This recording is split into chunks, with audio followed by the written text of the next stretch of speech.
So I was reflecting today on what it means to take refuge.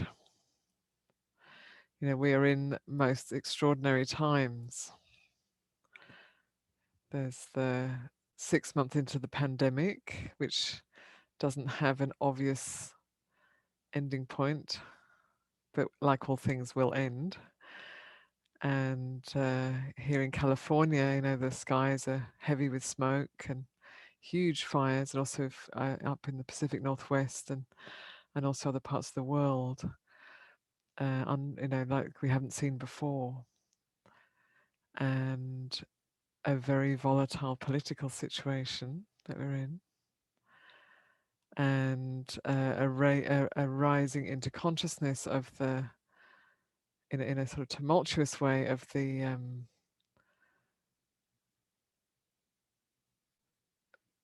oppression and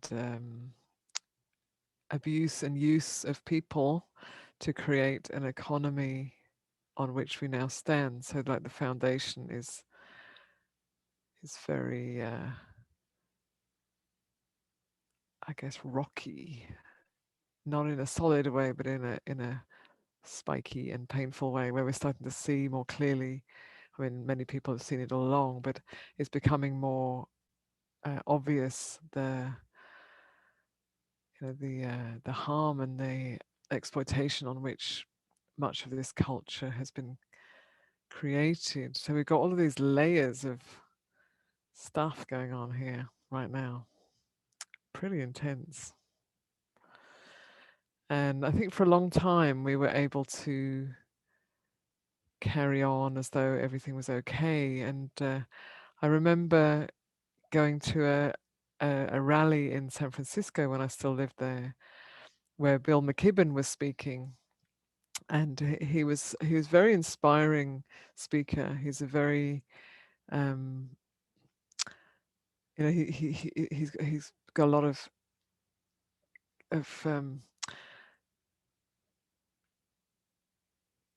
he really transmits a lot when he's speaking. So as he was speaking, I was feeling like, oh yes, we really got to do something. It's so important. It's so urgent.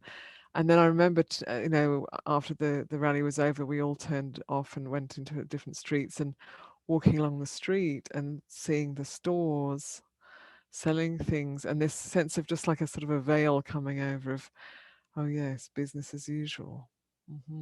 And how it was almost like a spell or something, like a trance that one sort of enters back into. Oh yes, business as usual.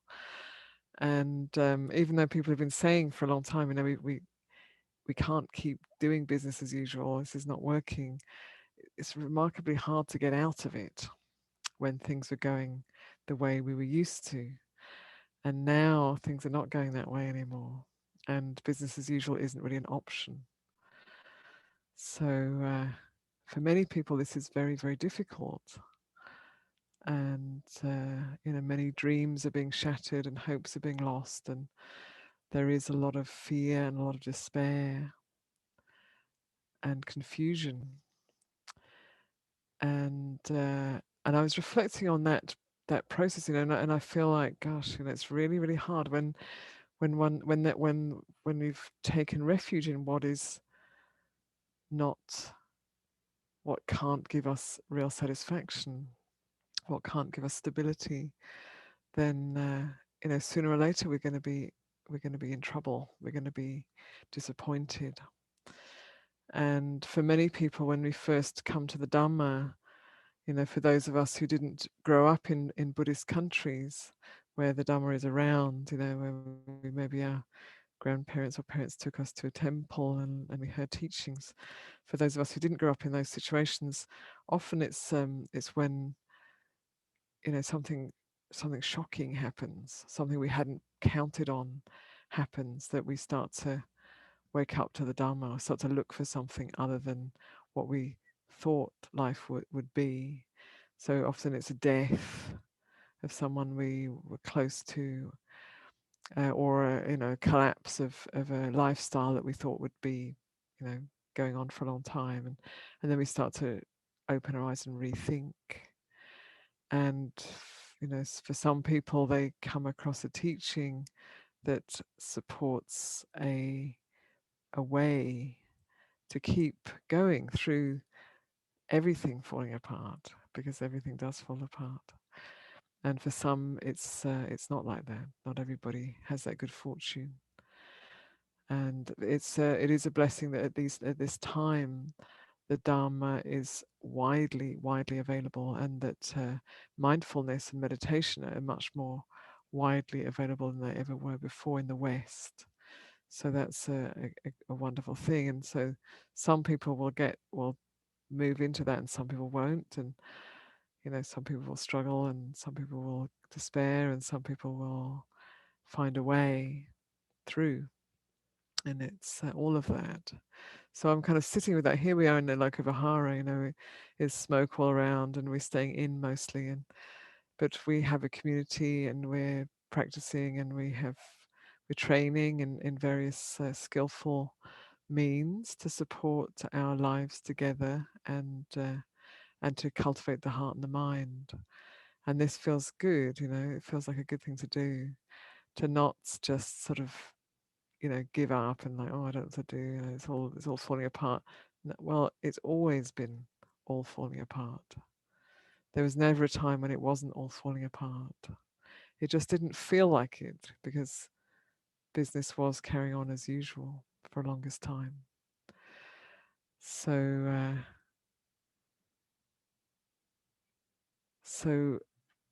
in terms of refuge, before we understand that this is the natural way of things, that everything that comes into being has to fall apart. And even, we can think about something that's formed, this Buddha image behind me that's been made out of melted metal, that's been mined and smelted, and then melted and put into this shape of a Buddha, and then transported across the oceans to America, and then ends up in our monastery. There's that kind of something that has been made that will fall apart one day. Although metal takes a while.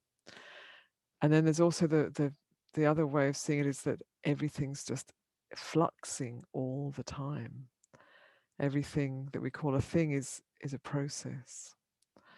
And that's at first, when we think of that, it feels a little scary, but when one aligns with that truth, it's very, very peaceful.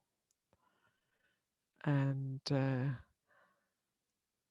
instead of trying to hold on to a future with some certainty, or with some position, or um, some gain, then instead we can infuse the present with clarity, and with wholesome qualities as best as we can. And sometimes we have to unlearn the bad habits that we've learnt.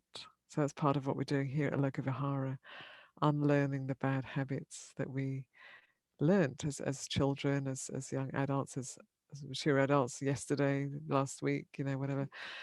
We're learning to unlearn those habits that keep us more entrenched. And there's many ways that can be done. So meditation practice is like a huge one, because in the meditation practice, we're not reinforcing the old habits of the mind. We're training the mind to come into presence, and to cultivate wholesome qualities. And in some ways, it can be easier sitting alone in meditation, actually, um, to do that work. And then, because we're being challenged by our thoughts, but we're not being challenged by anything exterior to the, so much. And then once we open our eyes and start to engage in the world, and with each other, and with the world as it is at this time, then it can be more challenging. Maybe people that we're in conflict with, or we're afraid of, or we want more attention from them, they will give us, or whatever it might be. We have all those different things go on in the mind based on our old conditioning. So learning to see what's going on there,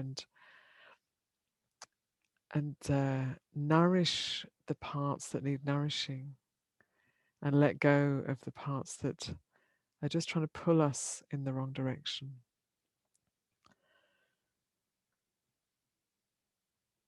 So I really want to talk about taking refuge, and then I keep kind of going in a different direction. But in terms of refuge, it's when I first heard about taking refuge in the Buddha Dhamma Sangha, I didn't really understand what that meant. It seemed like some sort of external thing, like believing in God, and then okay, we're taking refuge in the Buddha Dhamma Sangha. There's some external thing that I didn't really understand that I'm supposed to say I believe in, and it seemed like that in the beginning. But as the practice goes on, one sees it's like taking refuge in awareness, taking refuge in present reality, taking refuge also for me personally, taking refuge in the living Buddha, that the Buddha was a human being who lived and taught and realized full awakening, and lived from a place of compassion and wisdom and generosity. For me, that's a very beautiful refuge. For some, it's too distant, not relevant. For me, it's very immediate, very beautiful, very inspiring.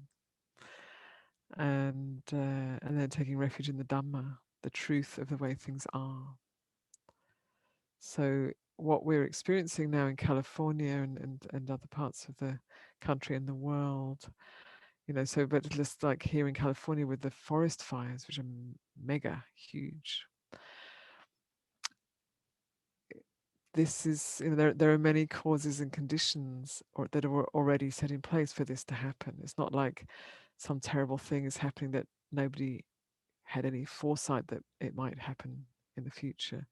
It's happening because of the ways forests have been managed or mismanaged or not managed in California, and also because of climate change, because climate change due to human activity and also due to nature. So there are causes and conditions for this to happen. It was known about by people who knew about forests already a decade or more ago, maybe 2 decades ago.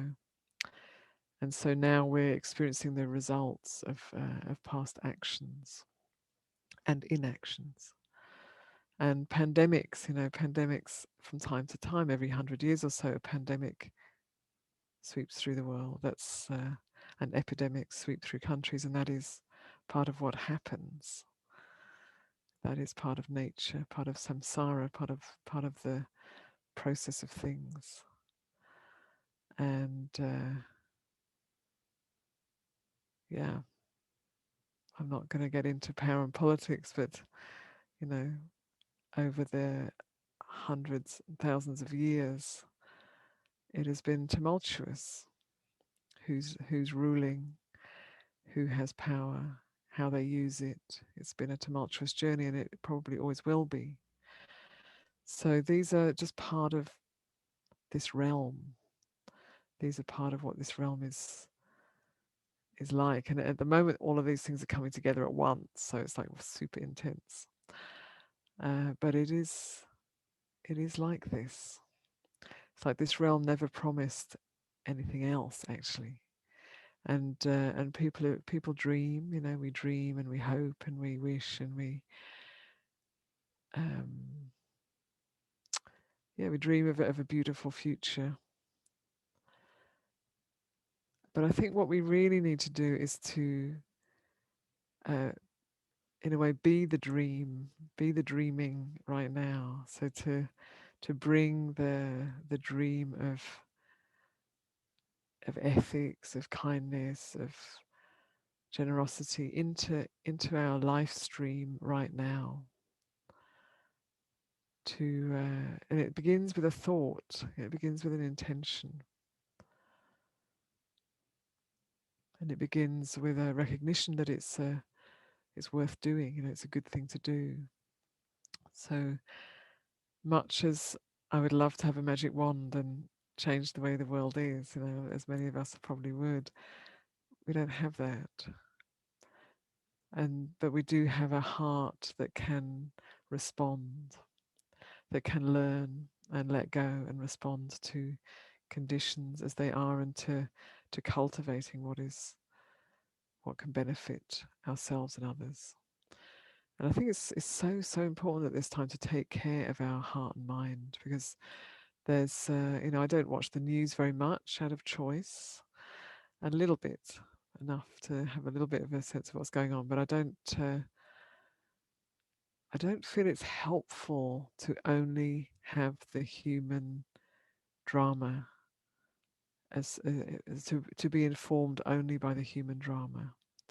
I feel it's important also to be informed by nature and by people that I meet. So I went on arms round this morning and met all sorts of people and dogs out in the at the farmers market, and a lot of goodness, a lot of good energy, a lot of good people, a lot of kindness, a lot of generosity.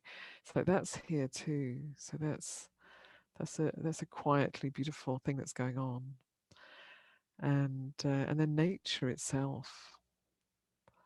Nature is incredibly resilient and adaptive. So we don't know what the result of this time will be. We don't know where it's all going. We don't know how we're going to be in a day or a week or a year. No idea. Difficult to plan these days.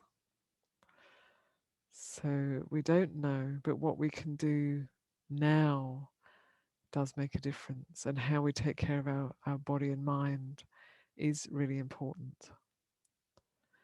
And that gives us a foundation and a basis from which we can um, respond and be of benefit to others and to nature itself as best we can.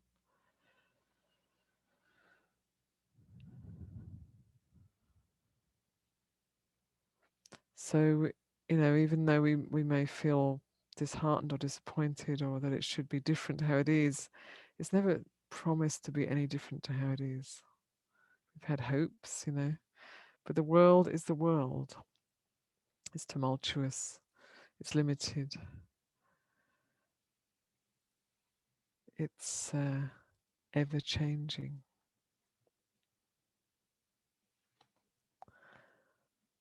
So I want to read a couple of poems because it's kind of what I do these days. So this is the poem of Sona, the tree. This is from the first Free Women um, um, translation of the Therigatha by Marie Weingast. I brought 10 sons into the world. I thought that would have been enough. But when my body could no longer conceive, I lost heart. Giving birth and raising children was all I knew. Then a nun told me how beings come into the world, based on countless causes and conditions. I stayed with her and learned to raise a mind that didn't conceive. Yes, my sisters, the years do go by. Soon, all the little pieces that make up this body will go on to make up other bodies. See this for yourself. Then ask me why I shaved my head. So I love that poem where she's brought all these children into the world, and yet it was never enough. When it was not possible to keep giving birth and bringing children into the world, there was a sense of loss and of who am I now? What good am I now when I can't do this? When I can't keep bringing children into the world? And this, reminded me of this momentum that we have of always putting energy into the future and wanting more and wanting to wanting to bring things into the world, wanting to bring more and more into the world. There is a strong energy that in us that wants to do that. And then she's pointing like it's never enough. We never get to the point where it's enough. And so then she seeks another truth. She's trying to see how do I live my life when I can't do this anymore. And then she finds a nun who tells her how beings come into the world based on countless causes and conditions.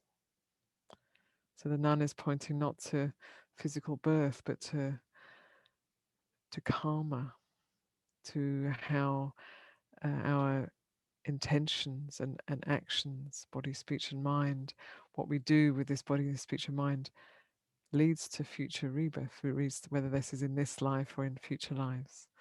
It's people come into the world based on countless causes and conditions. And then there's this sense of the relentlessness of that, the endlessness of that it goes around and around,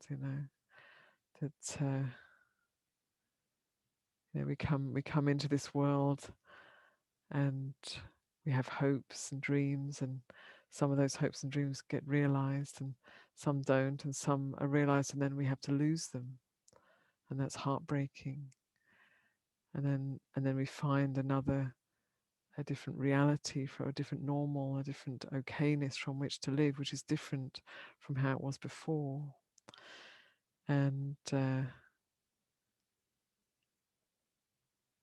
everything we identify with and hold on to and think of as me and mine has to go. It all has to go one day, someday.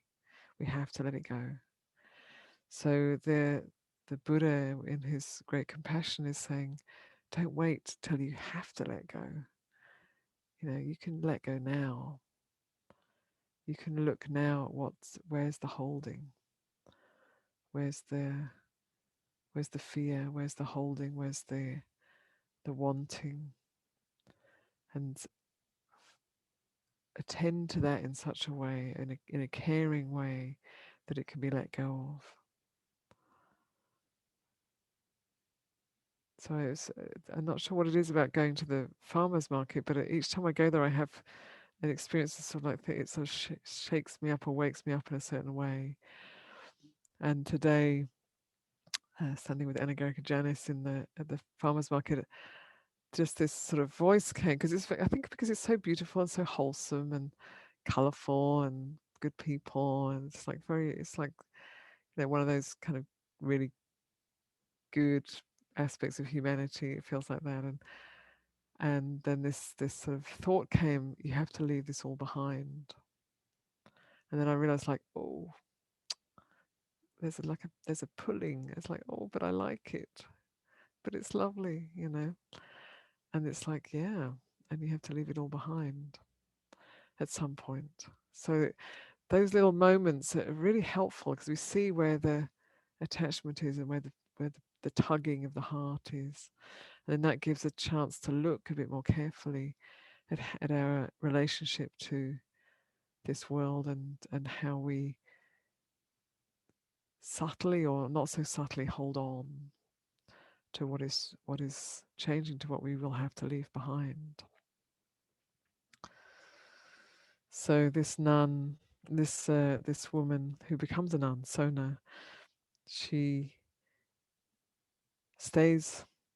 I think she goes to Patachara actually. So I stayed with this nun and learned to raise a mind that didn't conceive. So this is a mind that's open to the present moment, that's receptive, responsive, awake, but it's not creating stories about the future, how the future is going to be, how I'm going to be in the future, how I should be, how I shouldn't be, how they should be, how they shouldn't be. It's not doing that. It's present and awake and responsive.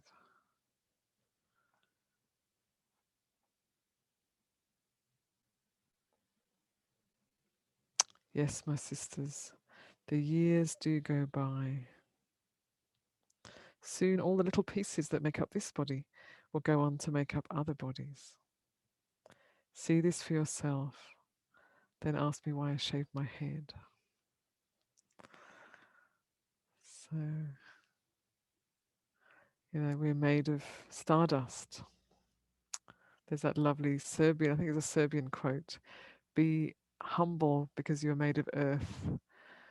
Be noble because you are made of stars. It's kind of lovely. And we're made of stardust, we're made of earth. And at some point it's got to go back. All these atoms reconstellate into many other things. And we let go of this body, we let go of our relationships, we let go of the places that we love, we let go of the way we knew things to be, and go into the mystery. So we can fend that off.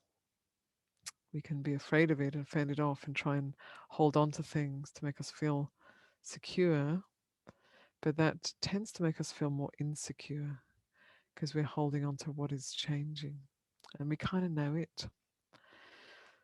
So we can do that, which is a stressful process, or we can explore, get interested in where the holding is, where the attachment is, and what would it be like to let go a little around that. And those 7 awakening factors are a beautiful support in that process. So sati, mindfulness or awareness, getting curious, being interested, very, very important. Getting curious in what's going on, interested in what's going on, and then staying with it until there's a shift. And when that shift happens, there's a sense of joy, release a little bit, and then letting the mind settle and focus and let go into the bigger picture of the way things are.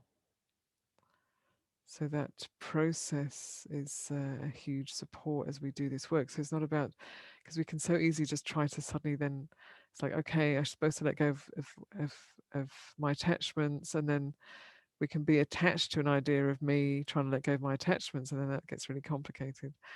So, it's like, it's not about that's that becoming. I'm trying to become somebody in the future who hasn't got any attachments, and it doesn't work. So it's like, oh, so what's here? Oh yeah. So like this morning for me, that sense of, oh, I have to let go of these, the fruit and the vegetables and the people and the dogs and the trees and the wind. And there's a sense of like, oh, but it's so beautiful. And yet that tug of the heart felt, that was like a tug it's like a tug of reality. It's like, oh yes, I know that tug. That's tugging me in the right direction, and there's something to investigate there. So to take the time to look inward and to explore, and to use those wholesome qualities of the awakening factors, particularly mindfulness, curiosity, interest, and a sustained interest and attention. Particularly those three. The others may just come along.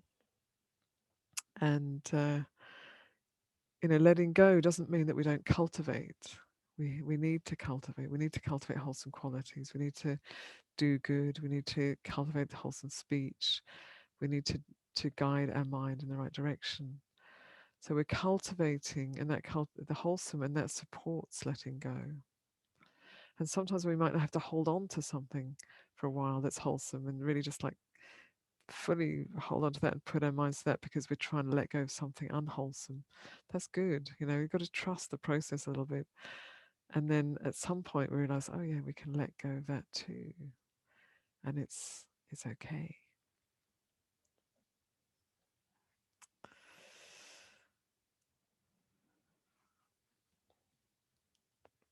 So since I said I was going to read a couple of poems, I have to find the other one now. See if I can find it.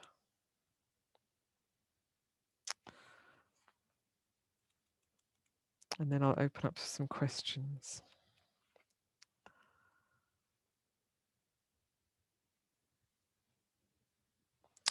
So this is the poem of Metika, kindness. I know my older sister passed this way. At the top of the mountain, I spread my outer robe where perhaps she once spread hers.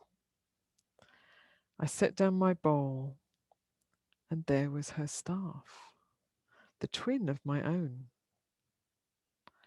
Using both staffs, I lowered myself down and leaned back against a large grey rock.